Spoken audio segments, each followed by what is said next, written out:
ஒரு கொலை கேஸ் நடக்குது அப்படின்னு சொன்னா கூடத்தான் நான் நின்றேன், நான் கொலை பண்ணலைன்னு சொன்னா ஒத்துக்க முடியுமா? தலைவர் பேசினார் இல்லையா நீ சிரிச்ச, தலைவர் பேசினார் இல்லையா கை தட்டின, தலைவர் பேசலையா நீ விகில் அடிச்ச. அதனால உங்க மீதெல்லாம் வழக்குன்னு சொன்னா அது எப்படி ஒரு கேவலமா கேளிக்கையா பார்க்கக்கூடிய ஒரு பார்வையோ அதே மாதிரி பார்வைதான். அவர் கண்டன அறிக்கையை இங்க ஒன்றும் கருவேப்பிலை மாதிரி தான், அதை எடுத்து அப்படி போட்டுட்டு அது வாட்டு காவல்துறை அது வேலையை அது செய்யும். சங்கர் பேசினா லட்சக்கணக்கில் பாக்குறாங்க, நம்ம பேசினா கேவை தாண்டதே கஷ்டமா இருக்குடா, கே வர்றதுக்கே ரொம்ப எதிர்பார்க்க வேண்டியதா இருக்க. ஒரே எடிட் பண்ணிருக்கணும், நீங்க பேசாதீங்க, நீங்க இது பேசுறதுக்கே முடியாது, தகுதி இல்லை உங்களுக்கு எல்லாம். ஆமா, ஏன்னா நீங்க திமுக ஜால்ரா போடுறவங்க. ஜீப்ல ஏத்தி போகும்போது எவ்வளவு பெண்கள் குதிச்சாங்க. அண்ணன் தான் ஏற்பாடு பண்ணி அனுப்பின பெண்கள் இங்க எக்மோர் கோட்டுக்கு வந்தாங்க பார்த்தீங்களா, அந்த வந்த பெண்கள் ஒரு பொண்ணை கூட ஒரு பொம்பளை கூட நெட்டை பயன்படுத்தாத பெண்கள். சவுக்கு சங்கர்னா இப்படி மீசை வச்சுட்டு இருப்பாரு, ட்ரெயின் கொடுத்து கூப்பிட்டு வந்துருக்கணும். அந்த பிள்ளைங்க அப்பா எதுக்கு வந்தீங்க தெரியலையே, சவுக்கு சங்கருக்கு எதிராக போராட வந்தீங்களா? யார் சவுக்கு சங்கர்? இதுதான் ஹைலைட். அவருக்கு இப்போ ஒரு ஆசை என்னன்னா, சவுக்குக்காக இவர் பிலிப்ஸ் ஜெரால்டுக்கும் சவுக்குக்காக பேசி இவர் மீது ஏதாவது வழக்கு புனையப்பட்டா ஆகையினால அவர் ஒரு தியாகியா காட்டிக்கிறலாம். தலைமறைவாயிட்டாருன்னு சொன்ன உடனே பிலிப்ஸ் தலைமறைவு ஆகல, இந்தாதான் இருக்கேன்னு சொல்லி அவர் ஊடகத்துல இவர் போய் பேட்டி கொடுக்குறாரு. ஆமா, அப்ப எந்த அளவுக்கு இவரும் அவங்களோட சேர்ந்து ஜால்ரா போட்டிருக்காரு. இன்னைக்கு கூட சவுக்கு சங்கர் அலுவலகம் என் பேச்சை கேட்டு அந்த பசங்க மூடிட்டு ஓடாம இருந்தானே நீ உடைச்சிட்டு உள்ள வந்திருக்க முடியுமா? குக்கு செய்திகள் நேயர்களுக்கு வணக்கம். இன்றைய சிறப்பு விவாத நிகழ்ச்சியில நம்மோடு இணைந்திருக்கும் சிறப்பு விருந்தினர்கள் இந்திய தேசிய கட்சியினுடைய நிறுவன தலைவர் மரியாதைக்குரிய திரு தரா ரஹீம் ஐயா அவர்களும், மேலும் தமிழ்நாடு நாயுடு பேரவையின் தலைவரும் திமுகவின் மூத்த உறுப்பினருமான முனைவர் காமாட்சி ஐயா வந்துட்டாங்க. இருவருக்கும் வணக்கம். முனைவர் காமாட்சி ஐயா டெல்லிக்கு போய் நம்ம ஃபெலிக்ஸ் ஜெரால்டு பத்திரிகையாளர் கைது செஞ்சிருக்கோம். அவர் அந்த பேட்டியை அவர் தன்னுடைய சேனல்ல ஒளிபரப்பதான் செஞ்சாரு. இதுக்கு உடனே கைது செஞ்சிட்டோம். நம்ம இது பத்திரிகை சுதந்திரத்துக்கு விடுக்கப்பட்டக்கூடிய பெரிய சவால். இனி திமுகவுக்கு எதிராக எந்த ஒரு பத்திரிகைகளும் எழுதக்கூடாது. அதுக்காக அதனுடைய முன்னுதாரணமா தான் இந்த செயலை பார்க்கணும்னு சொல்லி பலரும் விமர்சிச்சுட்டு வர்றாங்க. குறிப்பா செந்தமிழன் சீமான் அவர்களும் ஒரு விரிவான அறிக்கை விட்டுருக்காரு ஃபெலிக்ஸ் ஜெரால்டு அவருடைய இந்த கைது சம்பந்தமாக. எப்படி பாக்குறீங்க?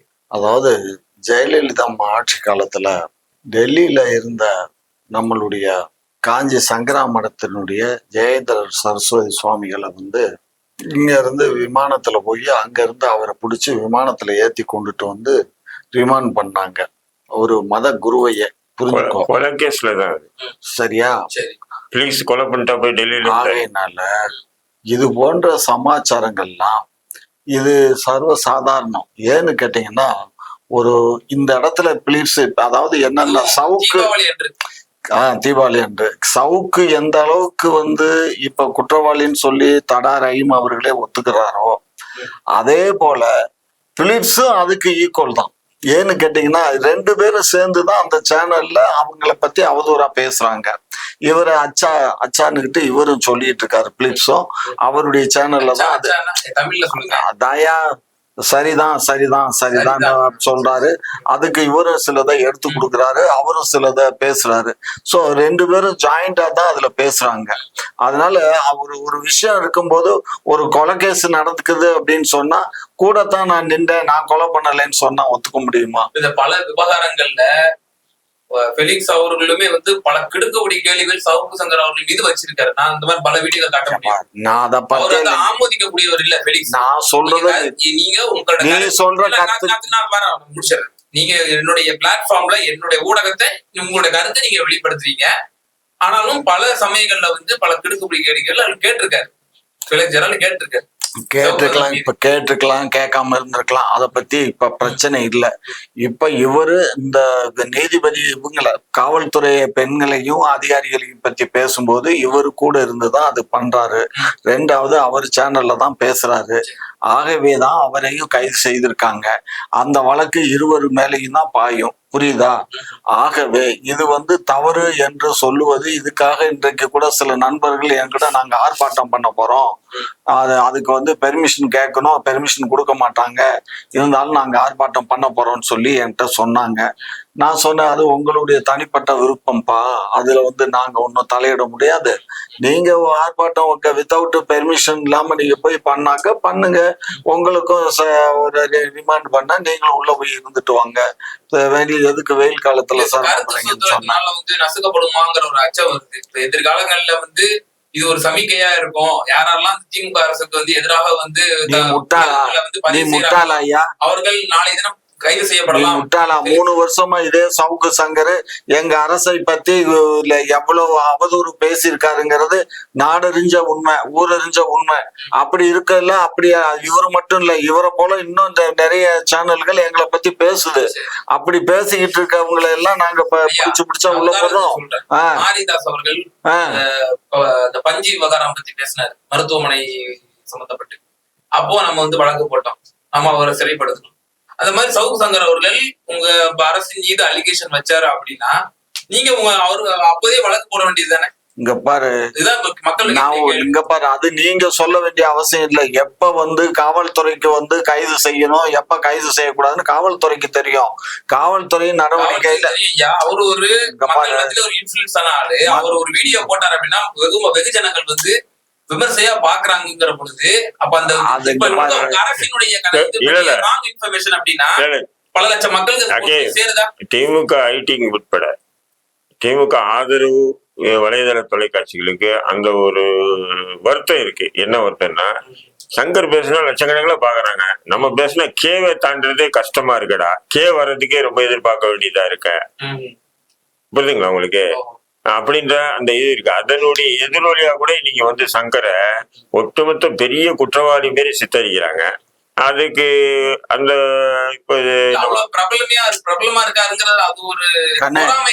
எப்பயுமே அரசு ஆதரிச்சு பேசுனா யாரும் பார்க்க மாட்டாங்க, அரசுக்கு எதிராக பேசினாதான் எல்லாம் பார்ப்பாங்க. இப்ப நான் பேசுறதே அரசுக்கு ஆதரவா நான் பேசுறேன், எத்தனை பேர் பாக்குறாங்க உங்க சேனலை? நீங்க தான் திமுகவுடைய பிரச்சார பீரங்கியா வந்து விளங்குறீங்க சோஷியல் மீடியாவுல. அப்படி இருக்கலாம், இருந்தாலும் பெருசா நம்மளுடைய திரு சவுக்கு நம்ம தடா ரஹீம் அவர்கள் சொன்னது போல லட்சக்கணக்காவா போயிட்டு இருக்கு. ஏதோ மிஞ்சி போனா ஒரு 20, 30, 50 இதுவரை லட்சம் தோண்டிட்டுனா அடுத்த சேனல்கள் உங்க சேனல்ல போல மற்ற சேனல் இதே சாட்ட துரைமுருகனுடைய சேனல்ல ஒரு 3-4 லட்சம் போயிருக்கு. நிகரா வந்து உங்களோட திமுக ஆதரவாளர் ஊடகங்கள்லாம் இல்லையா? இங்க பாரு, அவதூறு பேசக்கூடிய அவதூறு கருத்துக்களை பரப்பக்கூடியது திமுக ஐடி விங்கு பண்ண முடியாது. ஏன்னா அது சட்டத்துக்கு சட்டத்துக்கு கட்டுப்பட்டு தான் அந்த ஐடி விங் செயல்படுது. அதனால சட்ட வடிவம் பெற்றது அது. இவங்களுக்கு எந்த விதமான சட்டமும் இல்லை, யாருடைய கட்டுப்பாடு இல்லை. இது வந்து அமெரிக்கால இருக்கு, கூகுள் இது அங்க பாரு, சொல்றத கேளு, இது அமெரிக்கால இருக்கு, இது கூகுள். அது அவங்க வந்து என்னன்னா பேசணும், இவங்க என்ன வேணாலும் பேசி பண்ணலாம். அதை இப்பதான் நீதிபதி சொல்லியிருக்காரு, இதுக்கு ஒரு கட்டுப்பாடு கொண்டுட்டு வரணும். இந்தியாவில எப்பா நீ திரும்ப திரும்ப எதுக்குப்பா சீமான இருக்கிற? நான் ஏதாவது சொல்ல அப்புறம் அவர் என்ன மாமா என்ன திட்டுறீங்கன்னு அவர் கேட்க இது அவசியமா? இந்த நேரத்துல எதுக்கு நீ அவரை பத்தி என்கிட்ட பேசுற? அவரு ஒரு முக்கியமான அரசியல், அவரு முக்கியமானவர்னா அவர் கண்டன அறிக்கை கொடுத்தாருன்னா அவர் மட்டும் தான் அது. அவர் கண்டன அறிக்கை வந்து இங்க ஒன்னும் கருவேப்பிலை மாதிரிதான், அதை எடுத்து அப்படி போட்டுட்டு அது வாட்டு காவல்துறை அது வேலையை அது செய்யும். அவருடைய அரசு இருக்கும்போது அப்ப பாத்துக்கிடலாம், இப்ப ஒன்னும் பிரச்சனை இல்லை. அவர் அரசு வரும்ல ஒரு காலத்துல, என் பேரங்காலத்திலயாவது அவர் கண்டிப்பா வந்து முதலமைச்சரா, அந்த காலத்துல பாத்துக்குவோம், சரியா? ஆகையினால இன்றைக்கு வந்து இங்க பாரு, பிலிப்ஸ் அவர்கள் செய்தது தவறா தவறு இல்லையாங்கிறது எனக்கு தெரியாது. ஏன்னா எனக்கு அந்த அளவுக்கு வந்து மூளை வளர்ச்சி இல்லை. அது நீதிமன்றத்துக்கு வழக்கு போகுது, 15 ஆச்சு, நீதிமன்றத்துல வழக்கு குற்றப்பத்திரிக்கை தாக்கல் பண்ணிட்டாங்க, அவரையும் ப்ரொடியூஸ் பண்றாங்க, அவரையும் ரிமாண்ட் பண்ண போறாங்க. அதுக்கப்புறம் அந்த வழக்கு நடக்கட்டும், வழக்குல வந்து குற்றவாளி இல்லையான்னு நீதிமன்றம் சொல்லட்டும். அவர் குற்றவாளி இல்லை நீதிமன்றம் சொன்னா முதல் சந்தோஷப்படக்கூடிய நபர் நான் தான். சரி, ஓகே. திரு தடாரஹீம் சார், நீங்க எப்படி பாக்குறீங்க ஃபெலிக்ஸ் ஜெரால்ட் அவருடைய கைது? அந்த பேட்டி ஒளிபரப்புனாலே வந்து சொன்னாரு பாத்தீங்களா, ம். அவரு குற்றவாளியே போட்டு சேர்த்திருக்கு நாங்க கவர்மெண்ட். நீதிமன்றம் அவர் குற்றவாளி இல்லைன்னு சொன்னா குற்றவாளி இல்லைன்னு சொன்னா சந்தோஷப்படும். பட் அது இடைப்பட்ட காலம். இப்ப நான் இருக்கேன், நீங்க அண்ணன் இருக்காரு, ஒயிட் ஒயிட்ல உட்காந்துருக்காரு, தப்புன்னு தூக்கி அடிச்சேன்னு வச்சுக்கலாம், கரை பட்டுச்சு. ஆனா அதுக்கப்புறம் கழுவுனா அந்த கரை போயிடும். ம். ஆனா கழுவுற வரையும் அந்த கரை இருந்துகிட்டு தானே இருக்கும். இருக்குமா இருக்காதா? இருக்கும். இருக்குமா தானே? அப்போ அண்ணன் என்ன சொல்றா, அது வெளியும் அவங்களை அசிங்கப்படுத்தும். இதுதான் திமுகவுடைய திட்டம். அழகா சொல்லிட்டாரு அவர். திமுக திட்டம் நிச்சயம். இப்போ சங்கர் மீது போட்ட கஞ்சா கேஸோ, சங்கர் வீட்டுல இருந்து எடுத்த கஞ்சா கேஸோ வந்து நீதிமன்றத்தை நிக்காது, அது வேற விஷயம். ஆனா அது வெளியும் பேசுறாருல்ல, இல்ல கஞ்சா குடிச்சுதான் சங்கர் பேசுறாரு அப்படி. இது பொதுமக்கள் இந்த ஐடிவிங்க திமுக சங்கருக்கு எதிரான உள்ளவங்க எல்லாமே பேசுறாங்கல்ல, அந்த மாதிரி பேசு பொருளை தான் ஆக்குவாங்க. ஆனா இப்ப பிலிக்ஸை எப்படி கைது பண்ணலாம்? இப்ப நீங்க இருக்கீங்க நெறியாளரா, எப்படி இன்டர்வியூ எடுக்கிறீங்க? நீங்க ஒரு விஷயமா நான் போராடுறேன், அந்த போராட்ட சம்பந்தமா என்னை கூப்பிட்டு உட்கார வச்சு எடுக்கிறீங்க, இன்டர்வியூ எடுக்கிறீங்க. அப்ப நானு அந்த அரசு காவல்துறை அவங்க செய்யக்கூடிய தவறுகள் எல்லாம் நான் உங்ககிட்ட விளக்கி சொல்றேன், பேசுறேன்.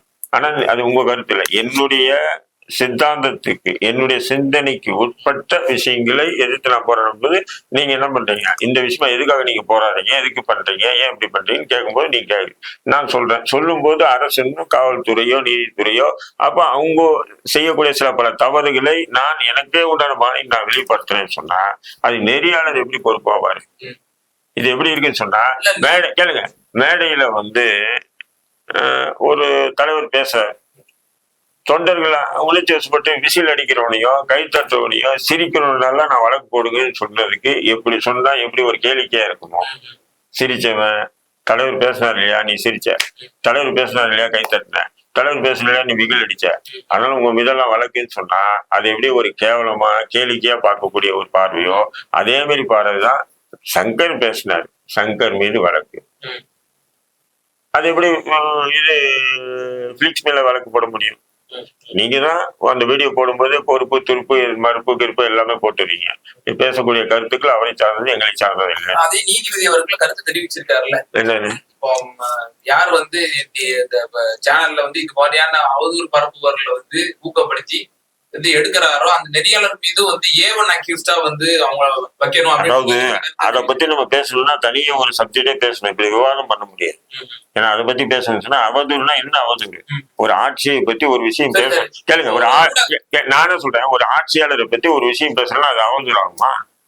தனிநபர்களை இப்போ நீங்க அக்கியம் இருக்கீங்க எதுலுமே இல்லை, உங்களை பத்தி பேசணும்னு சொன்னா அவதூறு. ஒரு அமைச்சரை பத்தி பேசணும்னா அது அவதூறு ஆகுமா? ஒரு எம்எல்ஏ பத்தி பேசணும்னா அது அவதூறு ஆகுமா? அங்க நடக்கக்கூடிய விஷயங்களை நாம பொதுவெளியில கொண்டு போறோம். உரிய தரவுகளோடு தான் நான் பாதிக்கப்பட்டிருப்பேன் அல்லது பாதிக்கப்பட்டவங்க அந்த பெண்மணிகளை வந்து அட்ஜஸ்ட் பண்ணி தான் வந்து பதவி உயர்வு பண்றாங்கன்னு சொல்லி அது தவிர்க்கப்பட வேண்டிய கண்டிக்கக்கூடிய வார்த்தைகள் நீங்களே சொல்றீங்க. இப்ப இந்த வார்த்தையை அவர் வெளிப்படுத்துறாரு. பெலிக்ஸ் அவர் ஜெரால்ட் அவர்கள் இதை குறுக்க மறிச்சு இதுக்கு நீங்க ஆதாரத்தை காட்டணும், இது வந்து தவறு, இது அவர் குறுக்க மறைச்சு இது பண்ணீங்களா அவர் ஆமோதிக்கும் விதமாக ஆமா அப்படி நிச்சயமா அப்படிதானே சொல்லிட்டு போறாரு. அவரும் அதை ஆமோதிக்கிறாரு. அந்த அதாவது ஒரு இன்டர்வியூ நெறியாளர் எடுக்கிறாருன்னு சொன்னா நம்மளுடைய கருத்துக்களை மூலமா வாங்குவாரு. அதுக்கப்புறம் அந்த எடிட்டிங் போது அவர் கவனிச்சு கொஞ்சம் பண்ணிருக்கணும். அது கவன குறைபாடு விட்டதுதான். போனா எச்சரிக்கலாமே தவிர கைது பண்ண, அதுவும் டெல்லியில அவர் ஏதோ வேலைக்கா போறாரு. ஏன் இங்க சென்னையில இருக்கும்போது ஆபீஸ்ல தானே இருந்தாரு. திமுக ஐடி விங்க போட்டுச்சு, தலைமறைவு அலுவலகம் சுற்றி காவல்துறைன்னு போட்டது. அப்பதான் எனக்கு நான் போன் பண்ணேன், எங்க தோழர் ஏன் போலீஸ் போட்டிருக்கேன், என்ன விஷயம் என்ன? இல்லை தோழர் நான் ஆபீஸ் தான் இருக்கேன் அப்படின்னு நான் வரேன்னு சொல்லிட்டு போனேன். அதை பத்தி ஒரு வீடியோ எடுத்தேன் நாங்க. நான் என்ன சொல்றேன், இவ்வளவு வெளிப்படையா அப்பட்டமா தெரியுது. இது வந்து இந்த மாதிரி வெளிப்படுத்துறோம்னா நம்ம அது பொறுப்பு, நம்ம பொறுப்பா ஒரு நெறியாளர்னா ஒரே விஷயம் அவர் அந்த அளவுக்கு முதிர்ச்சியற்றவரா எடிட் பண்ணிருக்கணும். அவருடைய நீங்க பேசாதீங்க, நீங்க இது பேசுறதுக்கே முடியாத தகுதி இல்லை உங்களுக்கு எல்லாம். ஆமா, ஏன்னா நீங்க திமுக ஜால்ரா போடுறவங்க, திமுக பட்ட அயோக்கியத்தனை துணை நிக்கிறவங்க, உங்களுக்கு எப்படி பேசுறதுக்கு அனுமதி இல்லை. நான் ஒரே விஷயம் சொல்றேன், இந்த விஷயம் நானே அந்த வீடியோ 2-3 தடவை போட்டேன், அவளை கவனிக்கவே இல்லை. 2-3 முறை அந்த வீடியோவை பார்த்தேன், கவனிக்க முடியல அந்த வார்த்தை இது. ஆனா கைது அளவுக்கு போன பிறகுதான் அந்த வீடியோவை திரும்ப 2-3 தடவை போகும்போதுதான் எனக்கு புரிஞ்சுது. அதாவது அந்த அதிகாரி, அதாவது ஏடிஜிபி அருண் அவரை குறிப்பிட்டு பேசும்போது சில வார்த்தைகள் பேசுறாரு பார்த்தீங்களா, அந்த வார்த்தைகள் எல்லாமே தவிர்த்திருக்கோம். அருண் சாரை மட்டும் பேசிட்டு விட்டு இருந்தா வேற முடியுது. அவர் இப்படி பண்ணா, அவருடைய ஆபீஸ்ல இப்படி நடக்குது அப்படி நடக்குது, இந்த பெண்கள் அப்படி இப்படின்னு சொல்லி பேசுறாரு பார்த்தீங்களா, அது தவிர்க்கப்பட வேண்டிய வார்த்தை. திருநங்கை நெஞ்சில அவர் பேர் பச்சை குத்தி இருக்கு. அதெல்லாம் நான் என்ன சொல்றேன், அது பேசிட்டாப்ல. இப்ப கோர்ட்டுக்கு போவோம், கோர்ட்ல நிரூபிக்கணும். சங்கர் தரப்பு வாதங்கள் வைக்குவாங்க, போலீஸ் தரப்பு வைப்பாங்க, அது எல்லாமே இருக்கு. இதோட முடியாது, புரியுதுங்களா? இதுக்கு நடுப்புற அரசுகள் மாறலாம், அரசுகள் மாறினா காம்ப்ரமைஸ் ஆயிடலாம். ஜீப்ல ஏத்தி போகும்போது எவ்வளவு பெண்கள் கொதிச்சாங்க. அண்ணன் தான் ஏற்பாடு பண்ணி அனுப்புன பெண்கள் இங்க எக்மோர் கோர்ட்டுக்கு வந்தாங்க பார்த்தீங்களா. அதுல பாருங்க, அந்த வந்த பெண்கள் ஒரு பொம்பளை கூட நெட்டை பயன்படுத்தாத பெண்கள், இன்டர்நெட் பயன்படுத்த மாட்டாங்க. பாத்தீங்கல்ல, செட்டப் பண்ணி காசு கொடுத்து அண்ணன் என்ன பண்ணிடலாம், காசு தான் கொடுத்தீங்க, கூப்பிட்டு தான் வரீங்க, ஒரு 5 நிமிஷம் முன்னாடி கூப்பிட்டு வச்சு, ஏமா இப்படி சொல்லணும், சவுக்கு சங்கர்னா இப்படி மீசை வச்சுட்டு இருப்பாரு பாருங்க, யூடியூப்ல எப்படி பேசுறாரு பத்தியா, இதை பத்தி இதெல்லாம் பார்த்து அதெல்லாம் அவங்கள என்ன பண்ணிடணும், ஒரு ட்ரெயின் கொடுத்து கூப்பிட்டு வந்துடணும். அந்த பிள்ளைங்க அப்பா எதுக்கு வந்தீங்க தெரியலையே, சவுக்கு சங்கருக்கு எதிராக போராட வந்தீங்களா, யார் சவுக்கு சங்கர், இதுதான் ஹைலைட், யார் சவுக்கு சங்கர்ன்னு கேக்குது பாருங்க. அது போன்ற பெண்களை கூப்பிட்டு என்ன சொன்ன, ஏதோ ஒரு பயம். சவுக்கு சங்கர் எதிர்கட்சி கூட்டத்தில் இருக்கக்கூடிய யாராவது ஒரு 2 பெண்மணி அவங்க உடன் இருந்தவங்களை கூட்டம் வந்துருக்கலாம். பாத்தீங்களா, நம்ம பெண் இனத்தை இப்படி பேசிட்டாரு வாங்க, அதுதான் சொல்ற, காசு கொடுத்தா கூப்பிட்டு வந்தோம் நாங்க, எங்களுக்கு என்ன தெரியாதுன்னு சொல்லி மூஞ்சி மறைச்சிட்டு போகுது. நீங்க ஏதோ உணர்வு ரீதியா வர்றதுக்கும் காசு கொடுத்து கூட்டு வர்றதுக்கு வித்தியாசம் இருக்கா இல்லையா? காமாட்சியா, உணர்வு ரீதியா அந்த பெண்கள் எல்லாம் இந்த அவங்க மறியல் செய்யலையா? திமுக தான் காசு கொடுத்து கூட்டு வச்சுன்னு சொல்லி திரு தடாரஹிம் சார் அவர் வாய்க்கு பார்த்தாம பேசுவாரியா. ஒட்டுக்கா பிலிப்ஸுக்கும் தடாவுக்கும் அவர் ரொம்ப சப்போர்ட்டிவா இருக்காரு.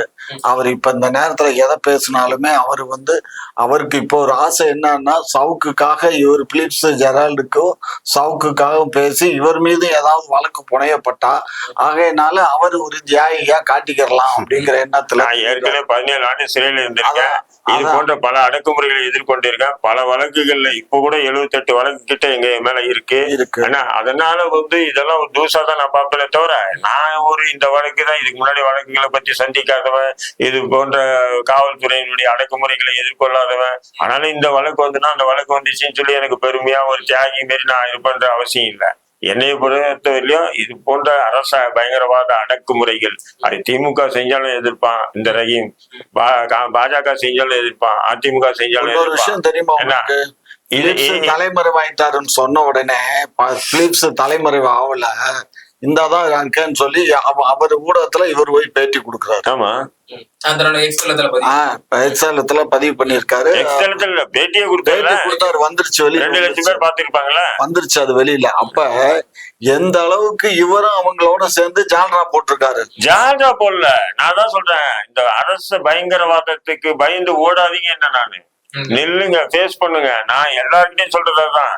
இன்னைக்கு கூட சவுக்கு சங்கர் அலுவலகம் என் பேச்சை கேட்டு அந்த பசங்க மூடிட்டு ஓடாம இருந்தானே, நீ உடைச்சிட்டு உள்ள வந்துருக்க முடியுமா?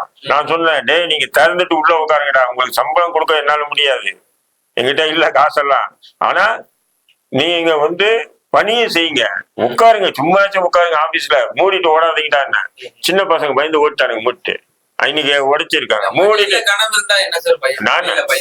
அந்த பசங்களை எல்லாம் ட்ரைனிங் பண்ணுவீங்க, யார் அர்ப்பணிப்பு தன்மை, ஜெயிலு கேஸ் யார் பாப்பா? லீகல் அட்வைசர் கூட விட்டுட்டு போயிட்டாரு ஒரு வழக்கு போட்ட உடனே. எந்த வழக்கு? யார் லீகல்? கார்த்திக் அவர்கள் லீகல் அட்வைசர் மீது முதல்ல சின்ன பசங்க காலேஜ் படிச்சுட்டு இருக்காங்க, லா காலேஜ், அவன் உனி லாயர் இல்லைங்க, லா காலேஜ் படிச்சுட்டு இருக்காங்க. இது பொருந்துமா? மூத்த பத்திரிகையாளர் முத்தலிப் அதுக்கு முன்னாடி அவங்க 2 பேருக்குள்ள கருத்து வேறுபாடு வந்துச்சு, முத்தலிப்புக்கும் சங்கரும் கருத்து வேறுபாடு 2 பேருமே பிரிஞ்சுட்டாங்க. இப்ப மத்த ஊடகங்கள்ல எல்லாம் என்ன சொல்றாங்க, முத்தலிப் தான் போட்டு கொடுத்து சவுக் சங்கர் அங்க இருப்பாரு, பிலிப்ஸ் இங்க இருப்பாரு அப்படின்னு அந்த ஆளுதான் மொட்டை பெட்டிஷன் போட்டு அவங்களுக்கு எல்லாத்தையும் காட்டி கொடுத்தது முத்தலிப்னு. பாவம், அவரை பேர்ல தவறான அதாவது முட்டாள்தனமா, அதாவது முத்தலிப் சுமாரா ஒரு 20-25 வருஷமா அவருடைய ஜேர்னலிசம் பணியில இருக்காரு. அதுல நட்பு இருக்கும், எதிர்ப்பு இருக்கும். எதிரியும் இருப்பாங்க. இதுதான் சாக்குன்னு சொல்லி முத்தலிப்பை வந்து டவுன் ஆக்கணுன்றதுக்கு சில பேர் என்ன பண்றாங்க, அது இறங்கி எதிராக பேசுறாங்க. நேற்று கூட முத்தலிப் பேசினப்பல என்னை நான் கேட்ட இதே மாதிரி 2-3 பேர் பேசிக்கிறேன்னா அவங்க கிட்ட வந்து நான் வழக்கு போட போறேன், அவங்க மேல பொதுநல வழக்கு போட போறேன் ரஹீம் அப்படின்னு சொல்லி சொன்னாரு. ஏன்னு சொன்னா அது வந்து கோபம் இருக்குங்க. இப்ப நான் இருக்கேன்னு சொன்னா என் கூடவே இருப்பான், என்னை விட்டு பிரிஞ்சு போனவன் கோபமா இருப்பான். அப்ப நேரம் கிடைச்சுதா நம்ம கொட்டுவோம்னு நினைப்பான். இது இயற்கை, மனிதனுடைய எதுவும் தமிழ்நாட்டுல வந்து இது வந்து சர்வசாதாரணமா நடக்கக்கூடிய ஒரு விஷயம். இப்ப அண்ணன் இருக்காங்க, அண்ணன் கூட 10 பேர் இருப்பாங்க. 10 பேர்ல அண்ணன் கோபம் வந்து 2 பேரை துரத்திட்டு இருப்பாரு. அந்த கோபமா போனவன் வந்து என்ன பண்ணுவான், அவரு இதை பண்ணாரு அதை பண்ணாரு உங்களுக்கு தெரியுமா? சிகரெட்டுக்குள்ள கஞ்சா அடிச்சு கஞ்சாவை வந்து போட்டு அண்ணன் குடிச்சது நான் பார்த்தேன்னு கூட 2 பேர் சொல்லுவான். இப்ப அண்ணன் சொன்னார்ல சங்கருக்கு பத்தி, எல்லாம் சர்வசாதாரணம். ஆனாலும் பிளிக்ஸ் கைது வந்து இப்படி வந்து அவசரமா டெல்லிக்கு போய் தூக்கிட்டு வந்து அவரு ஏபி போட்டிருக்காரு ஆன்டிசைட் பெயில் கொடுக்காம நீதிபதி அவருடைய கருத்தை சொல்லியிருக்காரு. என்ன கருத்து சொல்லியிருக்காரு, இதே மாதிரி வந்து பேசுறவங்க அப்படி இப்படின்னு சொல்லி அதை வந்து நீதிபதிகள் இன்னைக்கு இருக்கிற நீதிபதிகள் வித்தியாச கருத்து சொன்னாங்க. கூட ராஜஸ்தான் ஒரு நீதிபதி சொன்னாரு, ஆண்மையிலும் பெண்மையிலும் 1 கோடி இது குஞ்சு பறிக்கிறதுல பெண்மையில் வந்து ஆண்மையினுடைய அந்த இதுவை வந்து 3 பதம் உறவு கொள்றது இல்லை அப்படின்னாரு. இதெல்லாம் அவங்களுடைய தனிப்பட்ட கருத்துக்கள். இது போன்ற தனிப்பட்ட கருத்துக்கள் நீதிபதிகிட்ட பல கருத்துக்கள் வந்திருக்கு. காமாட்சியா பேசும்பொழுது ஒவ்வொரு முறையும் வந்து இந்த அடக்குமுறைகள்லாம் வந்து அரசியல் பயங்கரவாதம் அப்படின்னு சொல்லி குறிப்பிட்டுதான் அதுக்கு அவங்க சொன்னாங்க. இப்போ என்ன கேள்வி வருது அப்படின்னா, சவுக் சங்கர் அவர்கள் மீது குண்டாஸ் போடுறதுக்கான எல்லா வழிவகைகளும் அரசு செஞ்சிட்டு இருக்கு அப்படின்ற ஒரு கருத்தும் ஓடிட்டு இருக்கு. மேலும் ஃபெலிக்ஸ் ஜெரால்டு மீது நம்ம குண்டாஸ் சட்டம் போடுவோமா அப்படின்ற ஒரு சந்தேகமும் எழுது. ஒரு விஷயம் நல்லா புரிஞ்சுங்க, குண்டாஸ் போட்டா இது ஏதோ பெருசா ஒரு பெரிய எந்த கேஸ் இல்ல. குண்டாஸ் போட்டா இது இந்த வழக்கு வந்து குண்டாஸுக்கு அபிகபிள் இல்ல, இது சட்டப்படிதான் என் மீது குண்டாஸ் போடக்கூடாதுன்னு சொல்லி 2 பேரும் குண்டாஸா போட முடியாது. மீறி குண்டாஸ் போட்டாங்கன்னா ஹைகோர்ட்ல வந்து கொட்டுவாங்க. ஹைகோர்ட் மூலியமா அது அவங்களுக்கு அதை விடுதலை வாங்கிடலாம். விடுதலை மட்டும் வாங்குறது இல்ல, இவங்களுக்கு கொட்டு விடும் திமுக. அதனால இதெல்லாம் வந்து சும்மா வாய்க்கு பார்த்தாம பேசுற பேச்சுக்கள். சவுக் அவர்கள் மீது போடப்படுமா குண்டாஸ்? நான் வந்து ஜோசியம் பாக்குற ஆள் இல்ல. ஜோசியம் இல்லையா, நான் வந்து அது காவல்துறை என்ன நினைச்சிருக்காங்க என்ன செய்ய போறாங்கிறது எனக்கு தெரியாது. சுத்தமான லா படி இப்ப எடுத்து பார்த்தோம்னா இவர் மீது இருக்க வழக்குகளை எடுத்து பார்த்தா அதுல இன்னும் சில கொலை குற்றமா செய்வதற்கு தூண்டுவதற்கான சந்தர்ப்பங்கள் ஏதாவது அதுல அந்த இதுல ஐடென்டிஃபை ஆயிடுச்சுன்னா அந்த வழக்கின் அடிப்படையில வேணா குண்டாஸ் போடலாம். அதுக்குதாங்க குண்டாஸ் சட்டம் என்பது தடுப்பு காவல் சட்டம். உடனே ஜாமீன்ல வரக்கூடாது என்றால் குற்ற சட்டம் போறது, உடனே ஜாமீன்ல வெளியே வந்துடக்கூடாதுங்க. இப்போ சங்கருக்கு போட்டு இருக்க வழக்கு இல்ல, எது உடனே எப்படி ஜாமீன்ல வர முடியாது. ஏன்னா அவ்வளவு வழக்கு, இதுல 10-12 வழக்கு போட்டுருக்காங்க. 10-12 வழக்கு, ஒவ்வொரு வழக்குக்கு கொஞ்சம் இது பண்ணணும், ஒரு 3-4 மாசம் ஆயிடும். என்னுடைய கணிப்பு சொல்றேன், குறைஞ்சது 6 மாசம் ஆகும். இந்த 6 மாசம். ஏன்னா திமுக சொல்றதுதான் கரெக்டா இருக்கும். ஏன்னா இப்ப ஐடி விங் என்ன சொல்லுதோ அதான் குற்றவாளி ஆக்குறாங்க. ஐடி விங் சொன்னதுதான் கைது பண்றாங்க. இப்ப பிளிக்ஸ் வந்து பிளிக்ஸ் வந்து கைது பண்றாங்க அப்படின்னு சொல்லி ஐடி விங் தான் சொல்லிச்சு. ஒரு கால் போலீஸ் துறைக்கு வந்து முதல்வர்ன்னு சொல்லி சில பேர் சொன்னாங்க, சில பேர் அவருடைய மருமகன் சொன்னாங்க, சில பேர் அவருடைய மகன் சொன்னாங்க. ஆனா உண்மையான போலீஸுக்கு வந்து யாரு வந்து அதிகாரம் வச்சிருக்காங்கன்னா திமுக ஐடி விங் தான் வச்சிருக்கு. ஐடி விங் என்ன சொல்ற, காவல்துறை செய்யுது. நாளைக்கு ஐடி விங் வந்து தடாரங்களை கைது பண்ணுன்னு சொன்னா காவல்துறை அதையும் செய்வாங்க போல இருக்கு. திமுக ஐடி விங்கோட கட்டுப்பாட்டுல இருக்கிற மாதிரிலாம் சொல்றாங்க. திமுக ஐடி விங்கு திமுகவுடைய ஐடி விங்கு திமுக தான் இருக்கும். அண்ணா திமுக ஐடி விங்கு அப்படியெல்லாம் ஐடி விங்கு சொல்றத வந்து நிர்வாகம் அப்படிதான் நடக்குது அப்படின்னு சொல்றாங்க. அவர் வந்து ஆளுங்கட்சி மேல எப்பயுமே சகதியை அள்ளி வீசக்கூடியவரு. அவர் பேசுற பேச்சுக்கு என்கிட்ட போய் கேள்வி கேட்டுக்கிட்டு இருக்கா, சும்மா இல்லையா? சரி, உங்களோட 20 கருத்தை ரொம்ப நன்றி.